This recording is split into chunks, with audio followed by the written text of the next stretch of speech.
There's no option for Ethernet. So if something like this is happening, you hear that audio.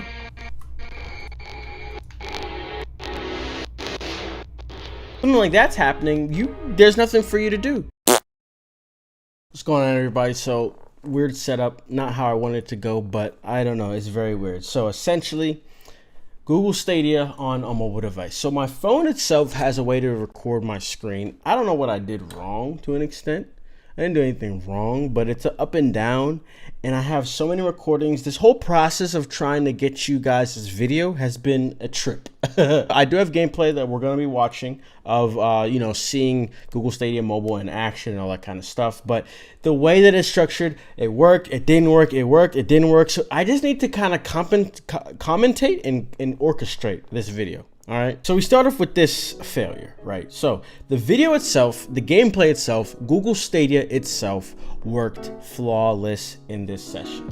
This looks like February 27th that this one, because this spanned across maybe 4 days. So I didn't realize that Google Stadia, or my phone, the screen recording itself doesn't actually pick up Stadia itself. It'll pick up a mobile game, but the fact that I'm streaming the game, it wasn't picking up that audio. To connect my controller to my phone, my phone came with this, right? So it's USB-C to USB adapter. So all I do is plug it into here,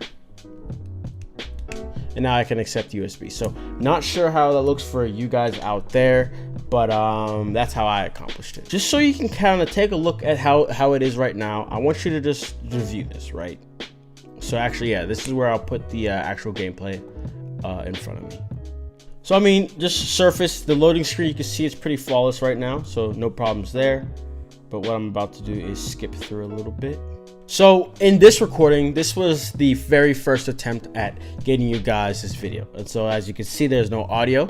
So sadly, that's why I wanted to do it again. But this was the first time I opened Metro Exodus. In this video, in all these videos, I test out Metro Exodus, Thumper, and Guilt. All three are Stadia Pro games. I did not spend a dime. So there you have that. So as you can see, man, it's running smooth. Everything's cool. Honestly, the closed caption, what the hell, subtitles, I couldn't remember the name. As you notice, they're bigger, right? They would not be that big on a normal screen, but since it is a mobile device, it did optimize that. So that is good. That is cool. And I will say, these games, depending on the game developers themselves, they are the people that optimize the Stadia experience. Kind of like how remote play. Developers themselves had to optimize remote play. Give you that option to map new buttons, blah, blah, blah, that kind of stuff. Watching cutscenes and all that is all dandy. It really matters about the shooting, especially with a game like Metro Exodus. Like, how's that shooting? So I'm gonna let you see that. But while you see that, let me just tell you, it was weird. There's no latency. But when I was using my Stadia controller, I felt like I moved my screen, my analog, and maybe the sensitivity, I don't know. I don't know. But I guess that's the same feeling I had on Destiny 2 in the Chromecast. But no, it wasn't bad. It was one of those things where, I think I said in that Stadia review, you just gotta get used to it. Gotta get used to that. But nonetheless, it was playable and it was fine. Also, it feels, I don't know, at the same time, like, the recording feels like it's lagging more than it should be, because the experience itself was flawless when it worked. There was no stuttering, there was nothing, it was fine. But I feel like the gameplay recording isn't as smooth. But I just want to let you know that this one right here is smooth. So moving away from Metro Exodus, I was extremely sad. I'm very sad about this, bro. I never played Thumper before, and so this first experience, having it be on a mobile device, with a freaking Google Stadia controller, it was just interesting, guys. It was just straight up interesting. I was like, Thumper's a great freaking game too, by the way. A great game to be playing in this format, because it's just you don't need to see much, right? It's kind of rhythm based. So it was very cool. This game is fun too, by the way. My goodness. But yeah, so this recording was fine, man. Everything worked flawless. I didn't really have any problems. Nothing, no problems there. But it's not until we talk about this second attempt. Now, I guess I have two attempts here, actually. So let's look at it. This one has audio, and it's actually in the right format, so I don't even gotta do post editing. So look at this shit, bro.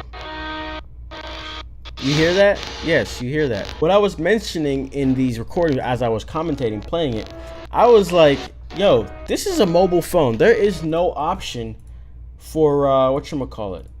There is no option for Ethernet. Oh, okay. This is the recording. Okay. There's no option for Ethernet. So if something like this is happening, you hear that audio.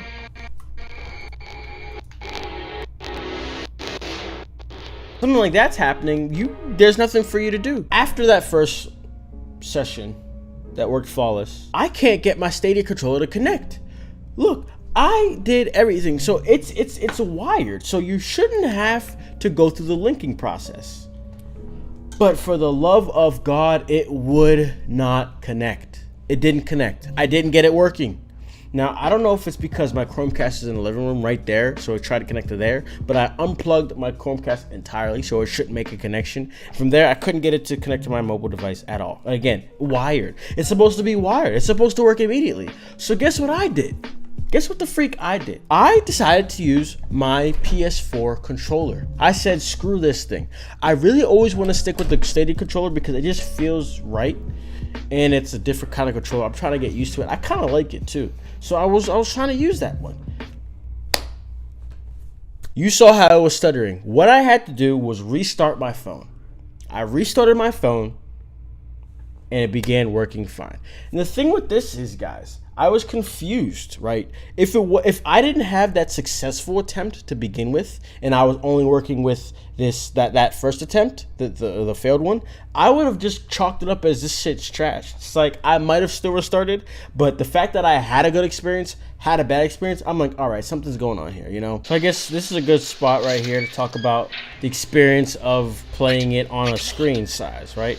So I will say I do have a Samsung Galaxy S10 Plus, so my screen is actually too big, right? I don't even know if I like it being this big, but this definitely played a big part in this game right here, or this whole video, right? Streaming AAA games on a mobile device. So with a phone like this, it is very, very doable. It's pretty practical, right? Like practical, like I have my stand. I could just take this to the airport and literally pull up my phone and start playing. Like I think that's logical. Like it works with a phone size like this. If you have a smaller phone, might be a little bit harder. And you can see in this dark area, it's a bit tricky. I had some problems finding stuff because it's dark and then things are small. Like I really had to get close to my phone to be able to see stuff, especially in Guild, which we're going to see in a few minutes here. So there's that. But overall, the experience itself, the gameplay feel, the smoothness, that's all there. That's all fine, you know. So I don't know if I'm going to get this in the main video, but at a point there, I was talking about my battery percentage and then like my phone heat. So I was literally playing this for like 40 minutes nonstop. Maybe if you count the time of having to restart, it's about an hour to 2 hours total. And I started this whole thing that night at 45%. So in 2 hours, I went from 45% to 15%. It's not bad, guys. It's not bad. 2 hours of gameplay. You know what I mean? I really got into this game for a little bit. I don't mind stealth, but I don't like it when the whole basis of the game is stealth.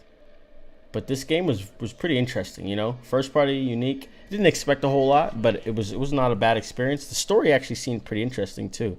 So yeah. So all in all, guys, this was it's a very cool feature, very great experience. If you ask me, besides that little hiccup, restarting it worked though. And I just like the phone in the sense for the main factor that Ethernet isn't a thing. I don't like Ethernet in the sense of like, I just feel like people think it's so way too normalized. That shit ain't, bro. That shit ain't. Wi-Fi, yeah. So I like that it works really nicely on the Wi-Fi connection. 5G's on the way, so this type of thing will be so simple. Honestly, you're gonna have more of the problems will reside in the screen size versus the actual connection when 5G's a thing. So normalized. So all in all, like I said, a good experience. I give this like a B+.